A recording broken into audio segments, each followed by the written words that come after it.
ప్రభువైన యేసుక్రీస్తు నామములో నా ప్రియ సహోదరి సహోదరులకు వందనములు శుభములు తెలియజేస్తూ ఉన్నాను. ఈరోజు వాగ్దానము బైబిల్ గ్రంథంలో నుండి ప్రకటన గ్రంథము 2వ అధ్యాయము 10వ వాక్యమును ధ్యానించుకుందాము. నమ్మకముగా నుండుము, నేను నీకు జీవ కిరీటం ఇచ్చేదను. ప్రియమైనటువంటి నా దేవుని బిడ్డలారా, నమ్మకముగా ఉండుము, నేను నీకు జీవ కిరీటం ఇచ్చేదను అంటున్నాడు మన ప్రభువైన యేసయ్య. నమ్మకముగా ఉండుట అనగా దేవుని యందు విశ్వాసం ఉంచుచున్నటువంటి నీవు, దేవుని యందు ప్రార్థించుచున్నటువంటి నీవు, యేసుక్రీస్తు దేవుడని, సర్వశక్తి మంతుడని విశ్వాసముతో దేవుని మార్గంలో నడుస్తున్నటువంటి నీవు నమ్మకము కలిగి ఉండడము అలవర్చుకోవాలి. నమ్మకం అనేది చాలా విలువైందండి. యేసుక్రీస్తుని అనుసరిస్తున్నటువంటి నీవు దేవుని పట్ల నువ్వు నమ్మకాన్ని పోగొట్టుకుంటే ఆ రాజ్యములో చేరవని అర్థం. ఆ రాజ్యం అనగా మోక్షరాజ్యము, పరలోక రాజ్యం.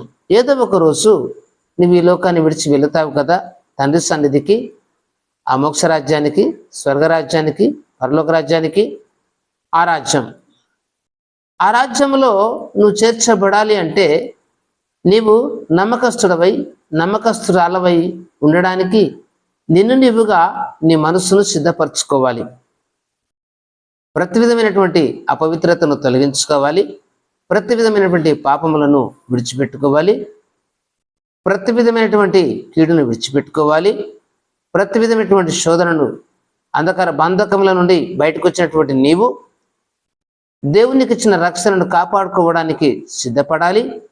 సిద్ధపడినటువంటి నీవు నీ యొక్క జీవితము తుదముట్టించే వరకు, కొన ఊపిరి నీలో పోయేంత వరకు కూడా నిన్ను నీవు సిద్ధపాటు కలిగి ప్రార్థనేందును, వాక్య ధ్యానమందును, విశ్వాసమందును, ఆరాధనేందును నమ్మకస్తుడవై, నమ్మకస్తురాలవై ఉండడానికి సిద్ధపరచుకోవాలని దేవుడు సెలవిస్తా ఉన్నాడు. నమ్మకంగా ఉండటం అంటే అదే. చెడుని విడిచిపెట్టుకున్న నీవు చెడు మార్గంలోనికి వెళ్ళొద్దు. దేవుని యందు విశ్వాసుడపై ఉండడానికి సిద్ధపడాలి. విశ్వాసం కలిగి నడుచుకోవడానికి సిద్ధపడాలి. నీ జీవిత యాత్ర తుది ముట్టించు వరకు కూడా స్థిరమైన జీవితం, నమ్మకాన్ని కలిగి ఉండాలి. అప్పుడు దేవుడు నీకు జీవ కిరీటం ఇస్తాను అంటున్నాడు. జీవ కిరీటము అనగా నిరంతరము ఉండేది. జీవము అనగా ఆరిపోనిది. జీవము అనగా మారనిది, మార్పు చెందినది. జీవము అనగా ఒక నూతన క్రొత్తదనము, నూతన సంతోషము, నూతన ఆనందము, ఎన్నడూ కూడా చెదరనిది, మారిపోనిది, మారనిది అని అర్థం ఇస్తుంది. ఈ మాట వింటున్నటువంటి నా దేవుని బిడ్డలారా, యేసుక్రీస్తుని నమ్ముతున్నటువంటి మీరు ఆ జీవ కిరీటము బహుమానం పొందకపోతే వ్యర్థమే కదా. కాబట్టి దాని కొరకై విశ్వాసాన్ని కాపాడుకుంటూ కష్ట సుఖాలలో, దుఃఖ సమయాల్లో కూడా యేసుక్రీస్తుని విడవక ఆ రాజ్యం వైపు ఎదురు చూస్తూ సాగడానికి సిద్ధపడండి. దేవుని యొక్క కృప మీకు తోడుగా ఉండునుగాక. ఆమెన్. ప్రార్థన. సర్వాధికారి, ప్రేమ స్వరూపి అయిన దేవ, వందనములు స్తోత్రములు చెల్లిస్తున్నాము తండ్రి. ఈ సమయమందు ఈ నీ వాక్కు వింటున్నటువంటి నీ బిడ్డలను మీరు దీవించండి, ఆశీర్వదించండి అయ్యా. వారి జీవితాలలో సంతోషము, సమాధానము దయచేయి. నీ పాద సన్నిధికి ఎత్తిపడుతున్నాం. మా సర్వశక్తి కలిగిన దేవుడువు, మా సర్వాధికారివైన దేవుడువు తండ్రి. నమ్మకముగా ఉండుము, నీకు జీవ కిరీటం ఇచ్చిందని అంటున్నావు తండ్రి. దేవా, ఎంతమంది నమ్మకస్తులు ఉంటున్నారో వారి యొక్క నమ్మకాన్ని స్థిరపరచండి, బలపరచండి. అది నీకు ఆమోదయోగ్యమగునుగాక.